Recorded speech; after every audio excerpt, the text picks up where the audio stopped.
Donc, le partenariat est évidemment séparé en trois partenaires. Comme vous l'avez mentionné, Hydro-Québec, Énergir et Boralex. Ce sont trois partenaires financiers à part égale. Pour ce qui est de Boralex, comme c'est une expertise qu'on a développée au cours des années, Boralex est le chef d'orchestre, on va dire, d'un point de vue technique pour ce qui est de la gestion du projet.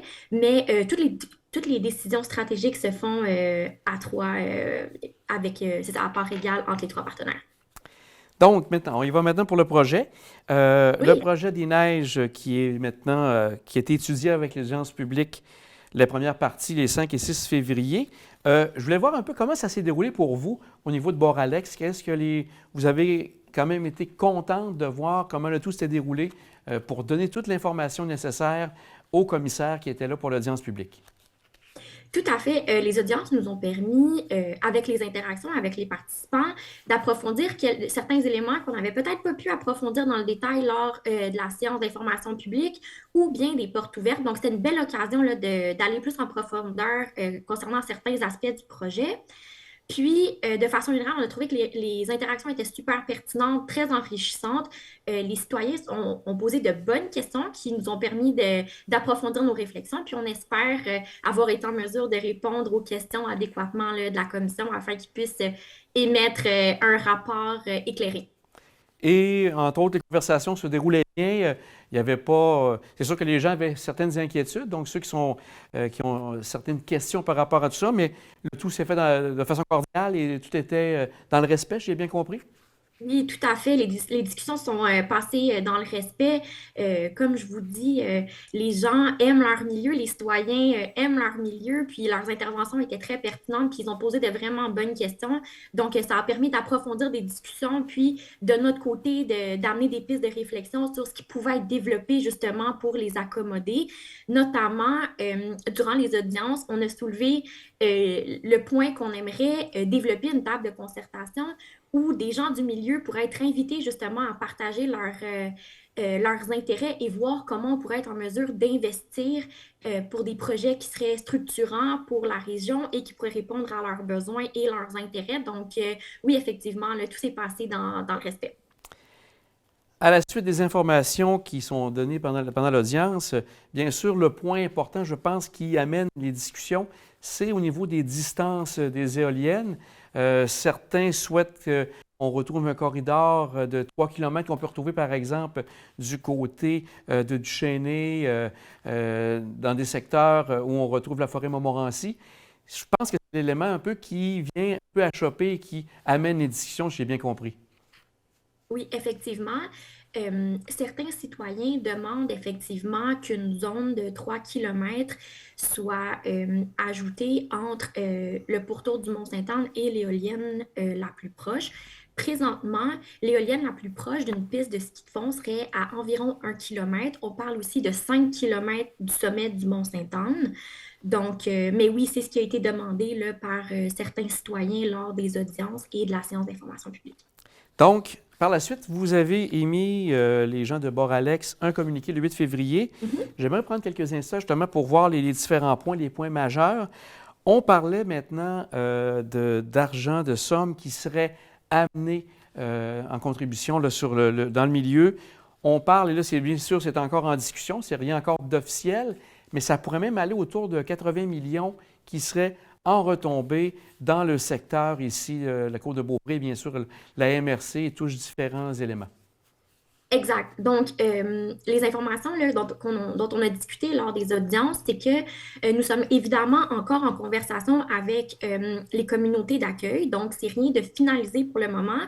Mais ce qu'on est capable de vous dire, c'est qu'il y a une enveloppe de l'ordre de 80 millions environ qui est prévue pour des redevances, que ce soit en termes de participation ou de redevances pour les communautés d'accueil basées sur un principe d'équité.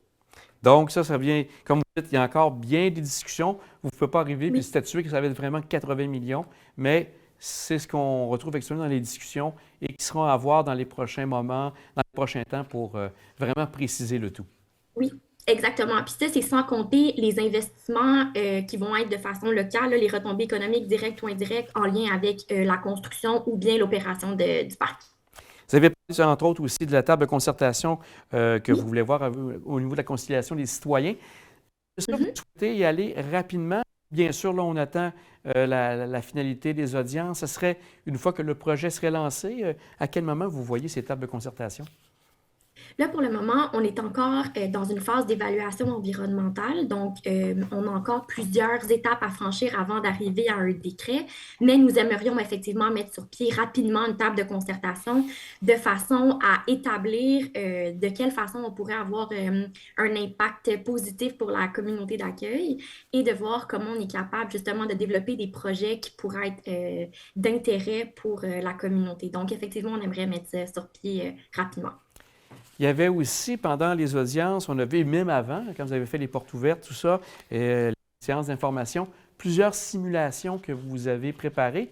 Vous souhaitez aussi en ajouter où on verrait toute la portion qui touche davantage les pistes de ski de fond, entre autres dans le coin de la montée Saint-Hilaire. Donc, c'est des éléments que vous voulez rajouter déjà dans ce que vous avez comme matériel? En fait, juste, on le fait suite à la séance d'information publique, on a fait faire une vidéo qui montre une vidéo maquette là, afin de démontrer quelle serait la visibilité sur les éoliennes à partir des pistes de ski de fond pour justement faire preuve de transparence, mais aussi potentiellement rassurer certains usagers pour qu'ils voient de façon très concrète là, de quoi aurait l'air le paysage avec l'implantation des éoliennes à partir du centre écotouristique. Donc, ce sera regardé. Et l'élément peut-être le plus important, Oui. c'était la question de la réduction du nombre d'éoliennes.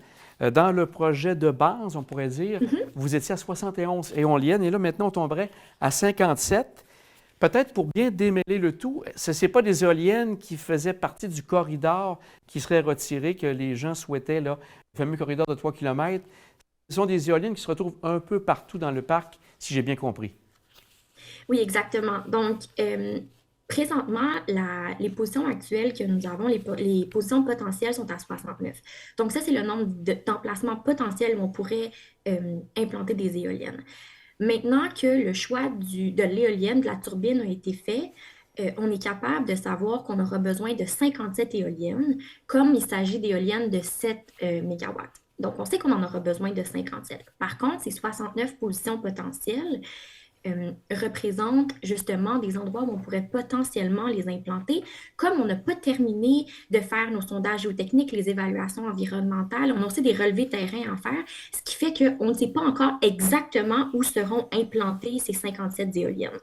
Ce qu'on sait toutefois, c'est que dans cette zone-là de 3 kilomètres, les éoliennes qui y seraient installées c'est un des endroits où il y a le meilleur gisement éolien sur le terrain. Donc, on doit conserver les éoliennes qui y sont pour le gisement éolien, mais aussi parce qu'ils sont très faciles de construction à construire. Donc, il y a une très bonne constructibilité et aussi très peu d'impact, voire pas d'impact sur l'environnement. Donc, c'est pour cette raison-là qu'on doit maintenir les éoliennes dans cette portion du territoire. Mais donc, on est toujours en cours d'optimisation et le choix n'est pas final. À la lumière des conversations qu'on a eues durant les audiences et au cours des dernières années, c'est certain que l'impact sur le paysage fait partie des éléments qui sont pris en compte dans l'optimisation et ça va continuer de faire partie des éléments qui sont pris en compte pour la réflexion et l'optimisation pour la suite. Est-ce que dans la deuxième partie, parce qu'il va y avoir une deuxième partie des audiences qui vont Mhm. se passer le 5 mars, est-ce que ça va, vous croyez, encore vous amener à faire quelques ajustements suite à la dépôt de mémoire, d'informations supplémentaires que les citoyens et même pas la population, les organismes vont pouvoir présenter des mémoires? Est-ce que ça, vous voyez déjà qu'il va peut-être y avoir d'autres ajustements suite à ça, ou là, on commence à percevoir que votre projet est sensiblement dans la forme qu'on va avoir pour la suite à ce moment-là? Il y a plusieurs éléments qui risquent d'impacter la configuration actuelle. C'est certain que toutes les conversations qu'on a avec les citoyens font partie des éléments qui sont pris en compte. C'est sûr qu'on va aussi prendre en considération les recommandations émises par le BAP. Donc, effectivement, là, la deuxième partie des audiences publiques qui va se dérouler à partir du 5 mars va venir bonifier les recommandations du BAP, mais aussi venir alimenter nos réflexions et, dans la mesure du possible, voir ce qu'on est capable de faire. Cependant, il reste aussi le volet technique et environnemental qui est toujours en cours. Donc, comme je disais précédemment, on a encore des sondages géotechniques à effectuer. On a aussi des relevés terrain à faire et on est aussi dans le processus d'évaluation environnementale. Donc, c'est tous des éléments qui devront être pris en considération pour la configuration finale, en fait. Si on regarde maintenant autour, parce que bien sûr, il y a eu des gens qui étaient présents, vous Mhm. avez eu entre autres l'appui des maires de la MRC de la Côte-de-Beaupré, maires et mairesses. Donc, ça doit être quelque chose pour vous d'être très intéressant de voir que le projet suscite vraiment tout un intérêt dans le secteur. Oui, tout à fait. C'est sûr, même durant les audiences, on voyait que les gens sont très attachés à leur milieu. Puis, comme je vous disais, les conversations ont été très enrichissantes. Puis, c'est très agréable de voir que les gens sont investis dans le projet et qu'on a aussi le support de beaucoup d'organismes gouvernementaux, notamment les municipaux et de différents acteurs du milieu. Et je crois aussi, en général, même si les gens ont des inquiétudes, la grande majorité trouvait que le projet était intéressant parce que c'était un projet vert qui était vraiment tourné vers l'avenir et qui était très intéressant pour les gens du milieu. Ce que je peux vous dire, c'est que depuis le début des séances d'information qu'on a eues, des consultations publiques, les commentaires sont très positifs de façon générale et les raisons d'être du projet ne sont pas remises en cause. Donc, les gens sont d'avis qu'il y a un consensus sur la nature du projet, les raisons d'être et qu'effectivement, c'est un projet qui contribue grandement à la transition énergétique. Donc, oui, on a eu un support noté depuis le début des consultations. Donc, le 5 mars, c'est la prochaine étape, donc la deuxième partie des audiences Exact. publiques. Est-ce que de votre côté, vous avez à présenter des mémoires ou vous êtes là vraiment davantage pour présenter le projet? Comment ça se passe pour vous? Pour la deuxième partie des audiences, en fait, la place est totalement aux gens qui vont venir déposer des mémoires. Donc, nous, on est là en tant qu'observateurs afin de recueillir les commentaires, recueillir les présentations. Donc, notre rôle en tant qu'initiateur du projet là, lors de la deuxième partie des audiences est vraiment d'être là en tant qu'observateur et non pas comme présentateur. Donc, il n'y aura pas de présentation magistrale et on ne répondra pas aux questions. On laisse vraiment la place aux citoyens et aux gens qui décident de venir déposer des mémoires. Donc, ça sera surveillé. Si les gens ont des questions, des interrogations encore, toujours possible de vous joindre. Quel est le numéro pour vous Tout à joindre à ce fait. moment-là? Le numéro de téléphone est le 819-636-6354. Donc, les gens vous rejoignent et ils ont des questions supplémentaires. Oui, Donc, on aura tout à l'occasion fait. sûrement de reparler, de se rencontrer Oui, à nouveau dans les prochaines semaines. Un grand merci pour le temps passé pour nous expliquer qu'est-ce qui s'en vient pour la suite avec Boralex et le projet éolien qui va se passer dans la MRC de la Côte-de-Beaupré. merci à vous. Merci.